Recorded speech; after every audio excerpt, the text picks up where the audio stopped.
everyone, and welcome. Today's discussion is about understanding the stages of growth government contracting firms go through and the most important business practices that help propel those companies forward. To help me sort through these issues, I reached out to Renee Jones-Seals, the CEO of OneSource. Welcome, Renee. Thank you, Shirley, and I thank you for the opportunity. Renee, we only briefly introduced you. Please tell our audience a little more about you and OneSource. Absolutely. I was very blessed to grow up in a family of intelligent women and men.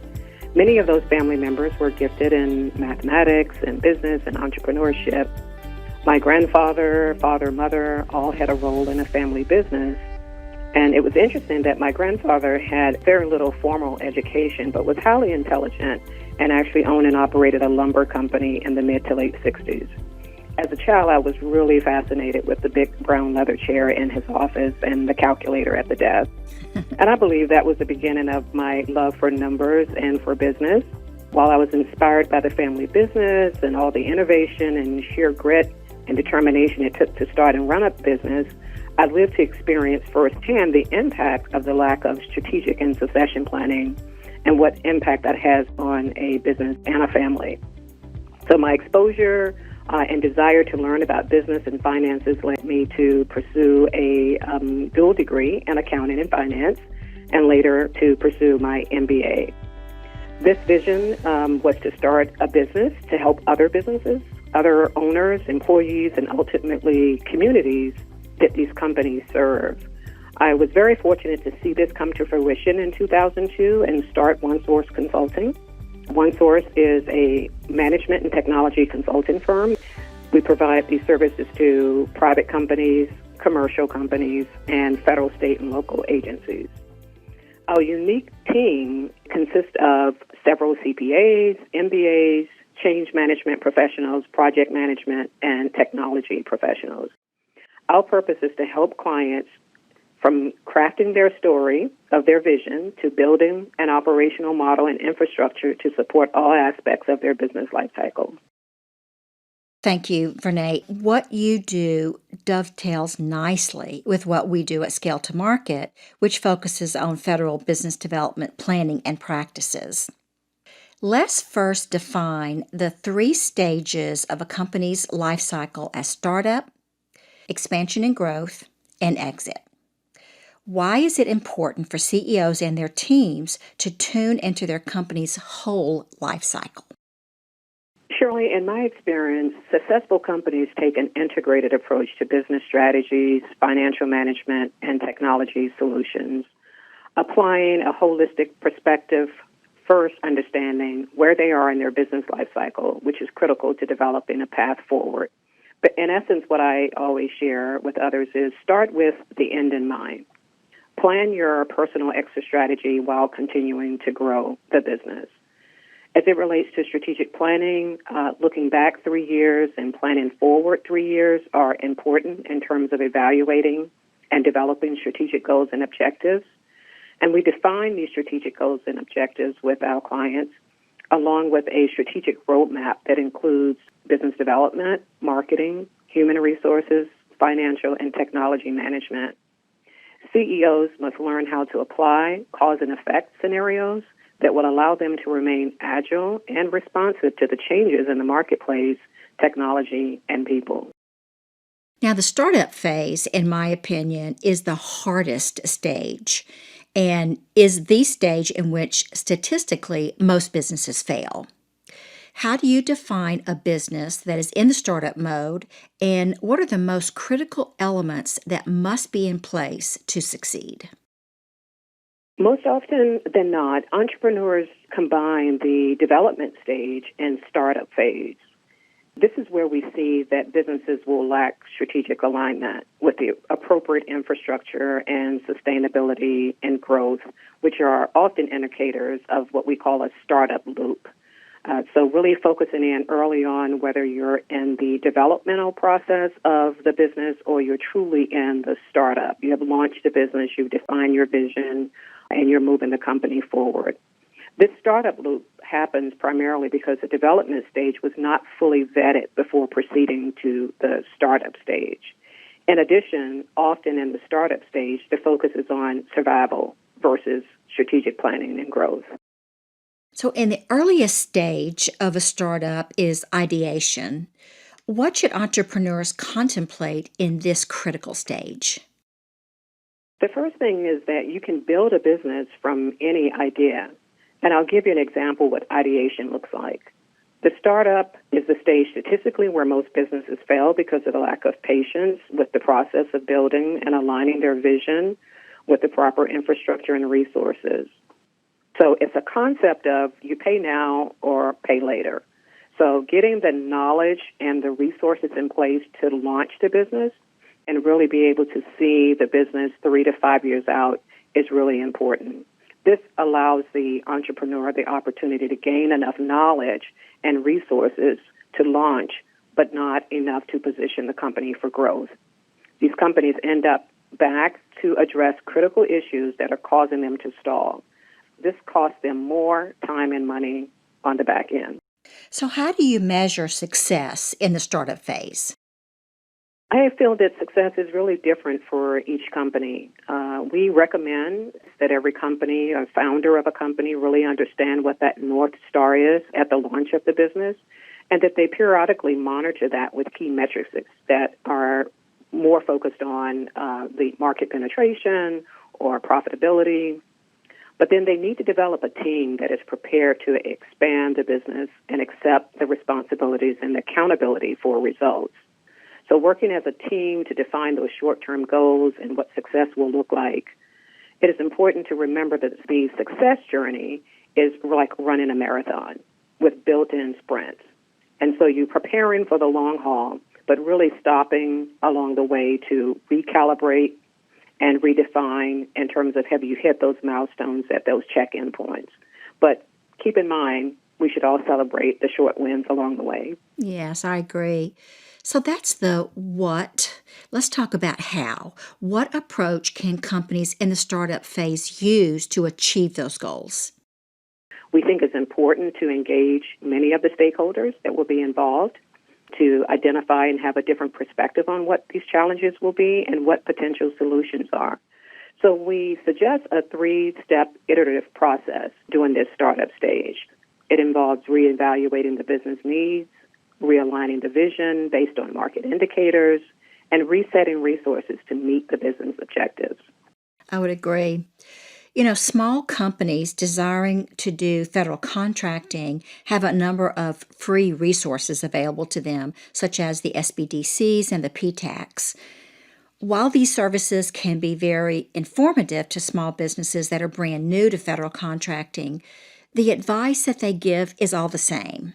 And it is from the government's perspective on how the government procures products and services.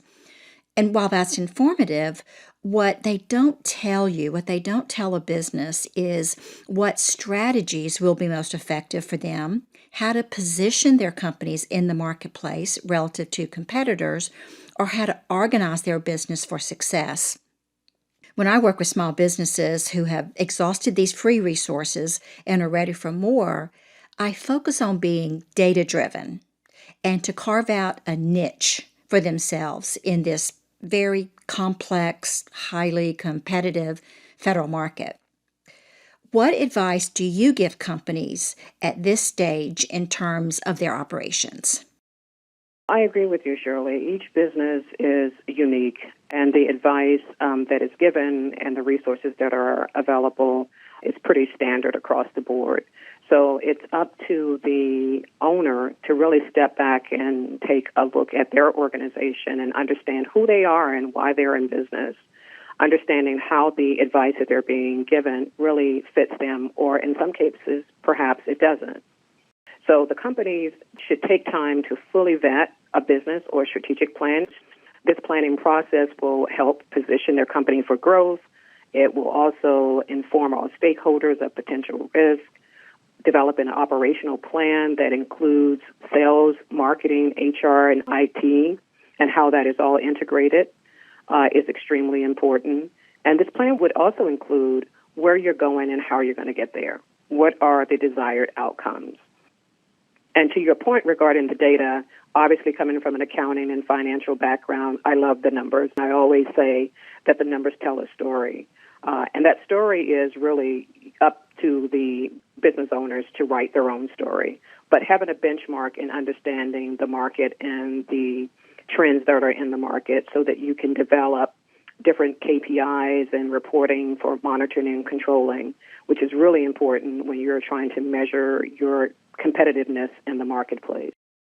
So we're talking about key performance indicators when you say KPI, right? That's correct. Those key performance indicators. And, it's interesting that they're named key performance indicators, and it really is designed to revisit this on a regular basis to really identify the uniqueness of the organization, but what's key in terms of how you perform against the market. And what would you change back to the, resetting and reevaluating, recalibrating? By looking at this monthly, you're having the opportunity to evaluate potential changes. So what key performance indicators do you recommend for these early stage companies? I think it's a misnomer that it's not perhaps even necessary at the early stages, but it's just as important at the early stage as it is during growth and latter stages in the business. I think the top line key performance indicators that we're all accustomed to looking at is where our sales and revenues are. But just as importantly is understanding how we're getting to our gross margin, how we're getting to our net profit. There are tools that are available, certainly with different accounting applications, affordable applications, where there are dashboards in place where you can monitor those key performance indicators and also tracking your cash and tracking your receivables and your payables. It's going beyond just managing the business and can we pay the bills and have we received the funds from our clients? How are we performing on a profit and loss? So, what have you seen in terms of firms pivoting and surviving during this downturn? I have seen companies really now stepping back to plan. And that first stage of that is evaluating where they are. How did we get here? We're in a very interesting situation now because we're balancing an economic downturn along with a health crisis.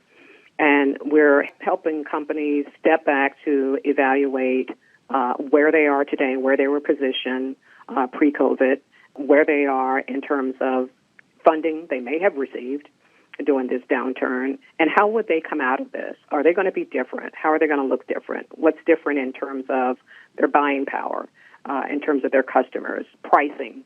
Clients are certainly looking for our business owners to be much more competitive in their pricing. Who are our competitors now? With technology and innovation, there are times when companies are being leapfrogged in terms of their service offerings and their capabilities to serve the current market. How are customers substituting their products and services? Is there new competition entering the market who are leveraging technology, whereas perhaps in the past some companies have not leveraged that as well? Yes, I'm finding that companies are being very creative necessarily. Necessity is the mother of invention. Right. So we're seeing some pretty creative things happening in the marketplace. So, Renee, you have a very disciplined, systematic approach to problem solving. Describe it and explain how businesses in the startup phase can embrace it. We take a very similar approach to architects and engineers and problem solving. And this is what we call our end-to-end lifecycle methodology. It's rooted in design thinking. It comes from my early years of working with a 40-year-old design build firm and really moving through this process of understanding how we apply a solution to a problem and how we work through a iterative process to design that solution. For companies, when they're thinking through the design lens, we're also overlaying that with the business thinking and the systems thinking. And what's interesting is usually this is very siloed. It's not integrated. And so we've taken this methodology and we've applied it across different industries. So this is not just for the A&E firms, but across many different industries. The interesting thing about this approach also is that it's very collaborative.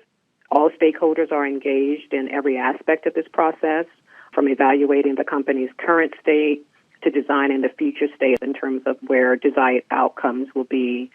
I love it. It's very interesting.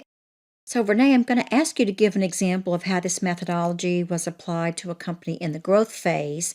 But before we leave the startup phase, I would like to add that companies in this stage of growth must address many, if not all, of the activities that more mature companies address.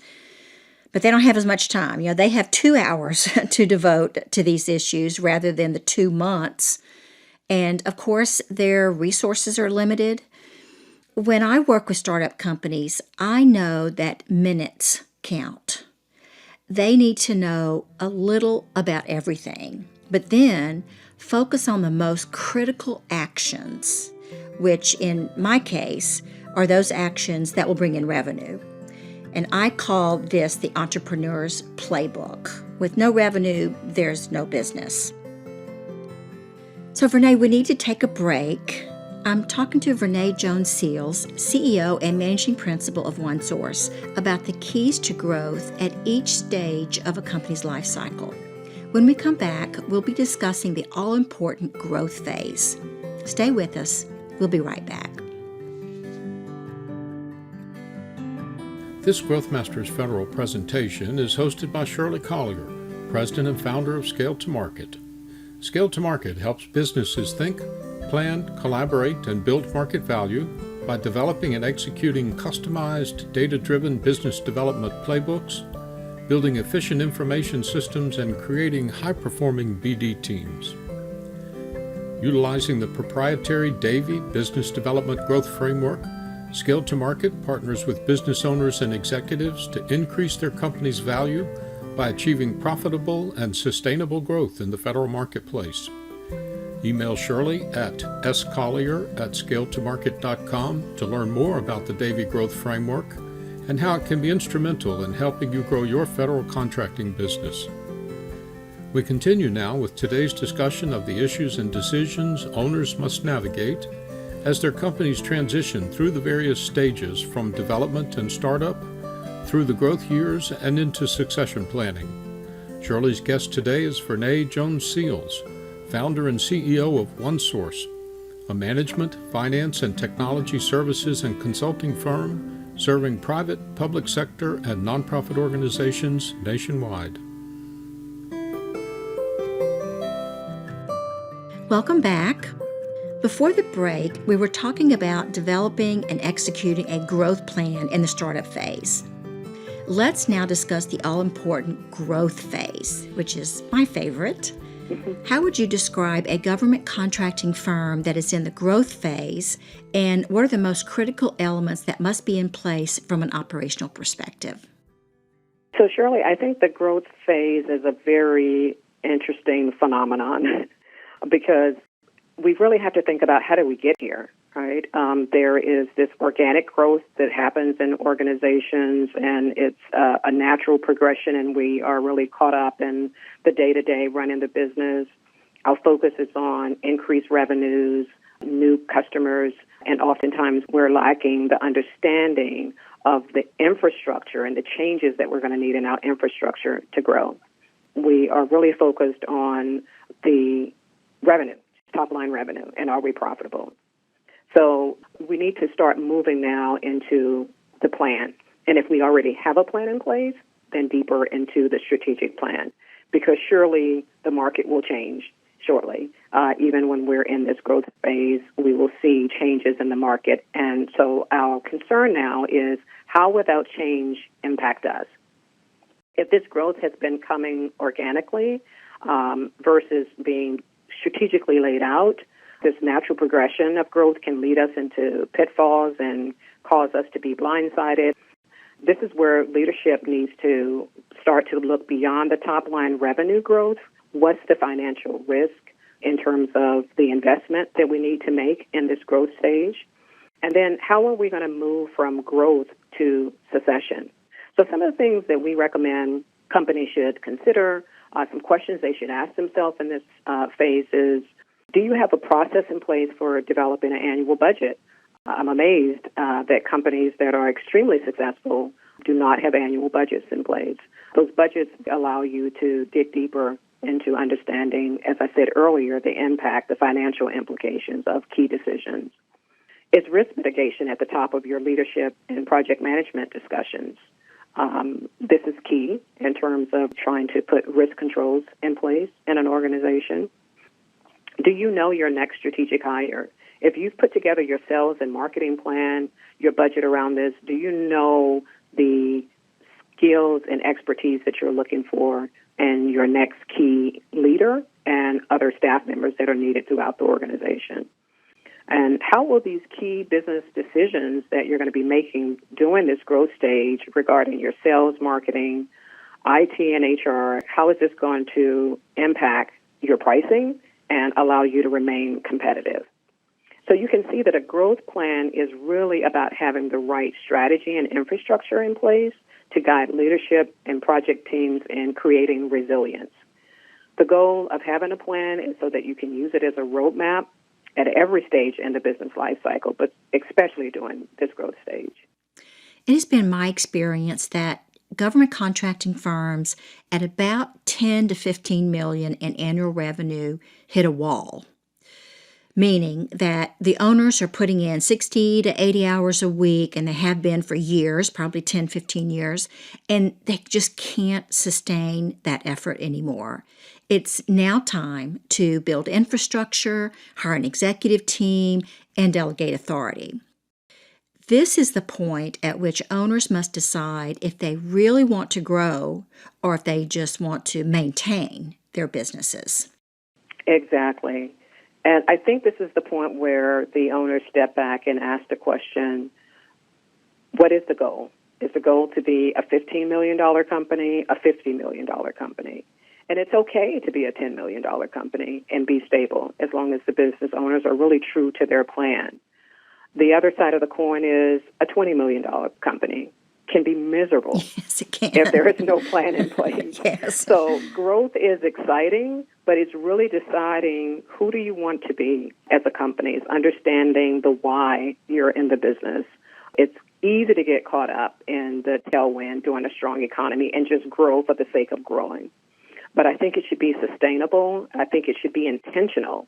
This is the stage where companies can also start to mentor their emerging leaders for resiliency and continuity. Right. And this is where I also remind the business owners to get your return on your investment before you even start thinking about selling the business. Yes. Many owners, of course, have trouble actually delegating. They like the concept of delegating, but they don't realize that delegation means delegating authority, not just responsibility. That's correct. And there are so many emerging leaders who are ready to step up and be a part of what makes the company great and what will keep the company competitive. Yes. Can you give us an example of a company that has recently gone through this process? Sure. I will give a composite profile of a company, obviously to protect the client's privacy.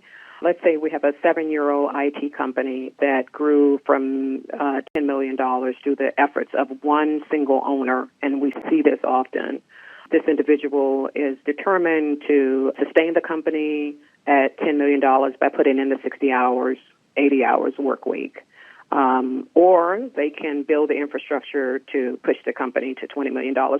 So we took this organization and this business owner through a structured problem-solving process that we outlined earlier to clearly define the owner's strengths and the exit plan that needed to be developed that would include the financial and operational plan to help them reach this $20 million goal. This plan encompassed what organizational structure was needed, the process, the technologies, and most importantly, the financial and time investment that would be needed. And as we began to expand the discussion and really look through this $20 million lens, it became very clear that there would be a need for a future legacy developed. So we had to expand the discussion beyond her vision to ensure that she could build a firm for the future, but building a legacy yet remaining relevant, creating value for her clients, in this changing market and economic climate. And this led to identifying other emerging leaders to join at that level to support the growth in the business, and not just in numbers, but the skills, the expertise, the leadership capability is needed at this point. So this is where we start to integrate strategic and succession planning. So the company is growing, we're defining growth, we're also seeing how sustainable will this be, and start to discover there's a need for this next level of leadership. That's great, Renee. For this same $10 million hypothetical company, what we do at Scale to Market, comparable but in a different perspective from what you do, is to build a business development playbook that supports the growth goals of the company. And it's grounded in data. Procurement trends, procurement forecast, understanding competition, contract vehicles, leveraging teaming partners. But then we develop very specific strategies that leverage the company's strengths and then coach them through the execution of those business development strategies.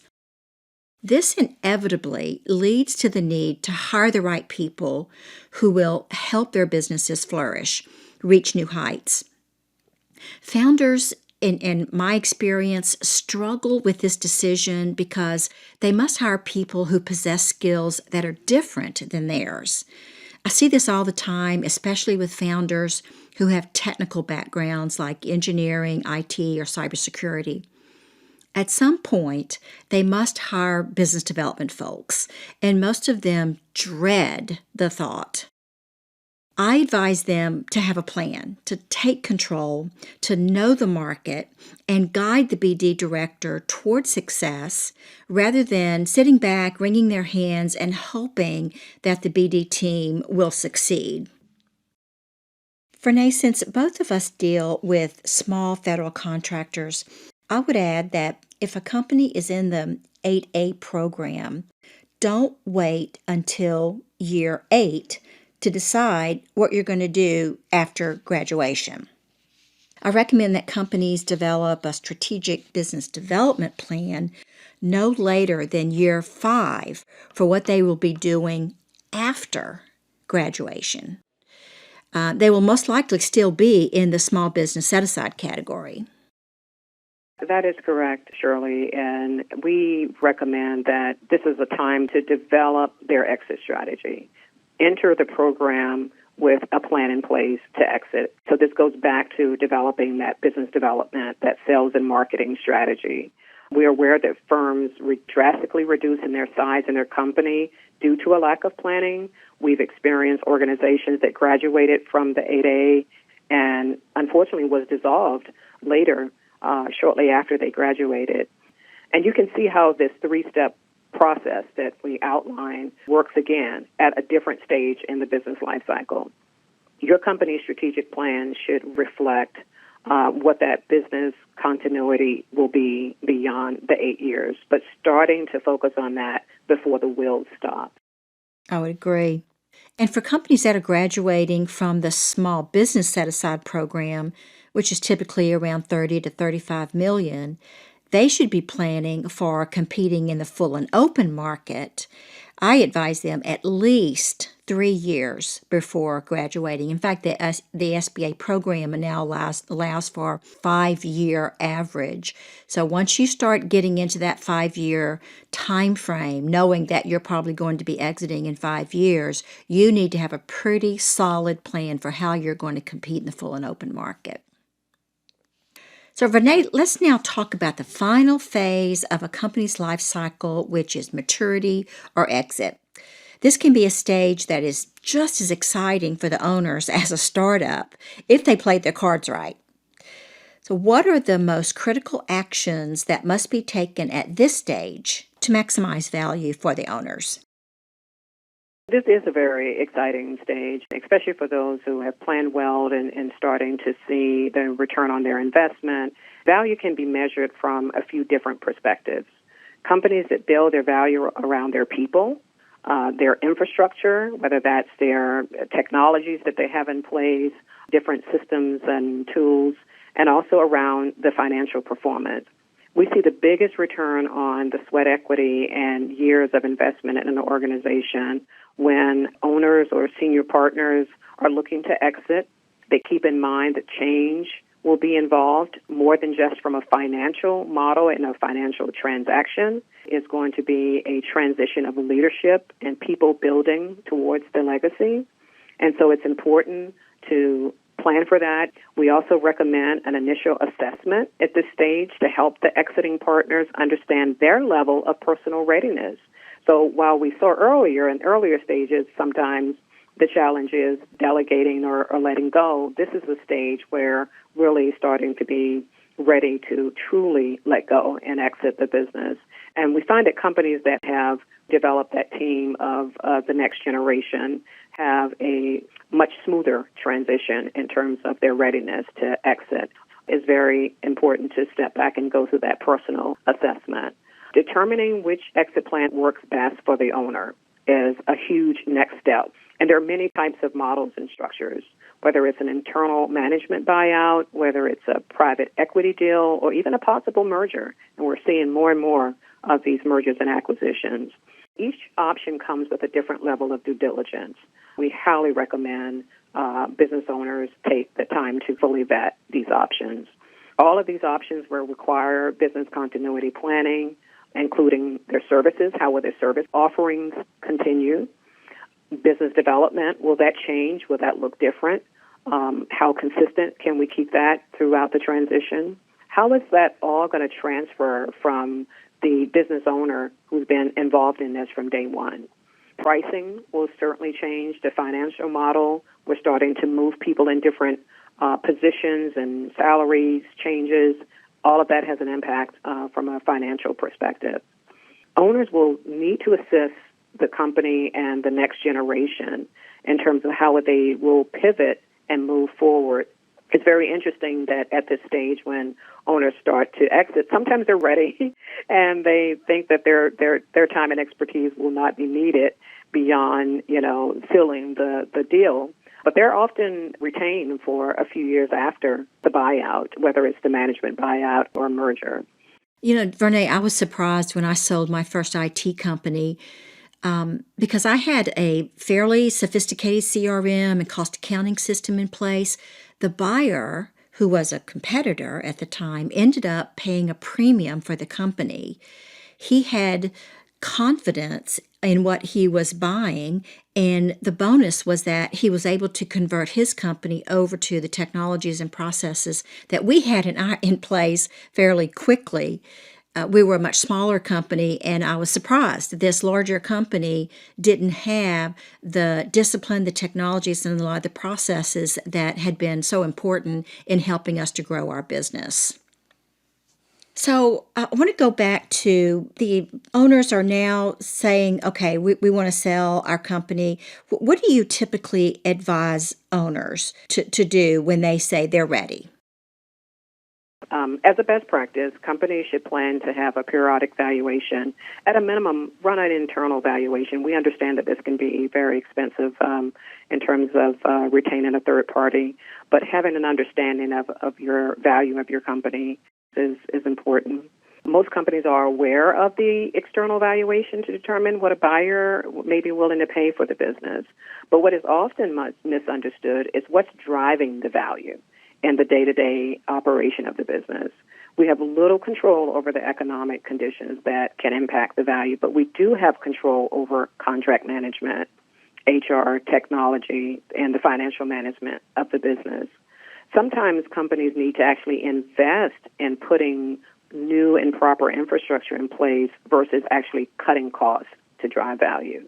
This is an interesting concept. We understand it as it relates to our homes, and where we get the best market value for our homes by investing in improvements in our homes and not necessarily cutting the operational expense of the home and running the home. And it applies very much in a similar way to our businesses, right, in terms of driving growth in the business. So this can help drive the value in terms of making those investments in those areas, but understanding where those key areas are where the investment is needed and understanding how the impact of that will drive values. Those internal valuations and looking at the company on a regular basis will help bring that to light. So, Renee, do you have any final comments on this exit stage? Talk about exiting the company. It's okay to prepare for it. It's actually more enjoyable when companies are talking about this with their key leadership team. Some of the readiness kind of checklist we ask our business owners to go through is to, on a personal and financial level, are you ready? Do they feel that the company is financially prepared? And if not, what do we need to do different in order to prepare? What does the next tier of leadership look like, and what will be different? And is that okay? Not just with the business owner, but with the next generation of leaders. And is the proper infrastructure in place to sustain the business, continue to grow, and certainly to have an impact on the legacy of the company? Renee, thank you so much for sharing your expertise with us today.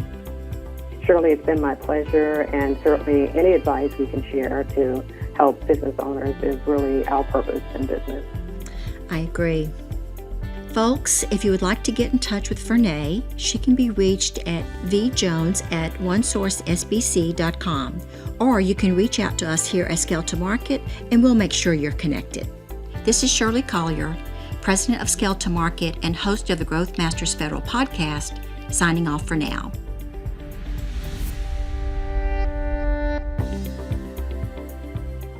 As we close, I want to thank you for joining us today and encourage you to connect with me on LinkedIn and visit our website, that's scaletomarket.com with the number 2 in the middle, where you will find our library of podcasts, webcasts, white papers, my blog, and other links and resources.